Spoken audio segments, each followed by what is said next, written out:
Jared Goff was the quarterback at Cal before becoming the number 1 pick in the 2016 NFL Draft with the Rams. Didn't start the season as the starting QB, but the last couple of weeks has finally been given his shot to be the starter.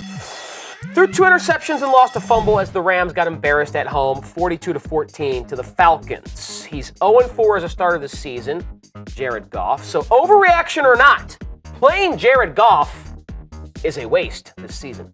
Now, it's not a waste. This is overreaction. You can't hide your first overall selection forever. You have to put this guy in the fire to see exactly what you have. Now, I feel like me personally, I had my questions about Jared Goff coming out of Cal, and I felt like he was not worthy of being a first overall selection. That's just my opinion. I'm not an expert. That's not my job to pick and choose players in the draft. But clearly, we've seen some growing pains. And that's expected with rookie quarterbacks. We've seen the rookie quarterback tonight in Dak Prescott have a few issues. Yep. That's going to happen when you're playing the most important position, when everybody is dialed into what you're doing. But you have to put him out there. Case Keenum was up and down. Right. You draft this guy, you can't hide him forever because guess what? You will have the same team next season minus a few players because you can't address quality players in the draft because you gave all your draft picks away to do what? To draft Jared Goff.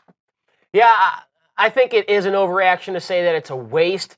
I was in the camp that said the Rams should just sit him the entire season. I know as a number 1 pick, you don't want to do that, but here's my concern, and we're seeing it play out in front of our eyes. Jared Goff has no help on that offense. He's not put in a position to succeed. 1, the offense is boring and bland. They're not creative at all. 2, the offensive line stinks, and he's taken a beating. We saw him take some hits today. That's one thing I have been impressed about him. He's been able to get up from some of these hits he's taken, but the offensive line stinks. That's affecting Todd Gurley, which is also affecting the passing game because there's no help in the run game. Now that Todd Gurley's been relegated to just an average back because of that offensive line. The team's bad, and I was just not a fan of putting someone in that position. But he does get experience. He does take his lumps. I'm worried, though, if you're a Rams fan, that you could have a David Carr type of situation. Someone who's drafted number 1 overall, but gets so beaten up and takes so many L's as a player and as a team that it eventually affects his mental psyche. Yeah.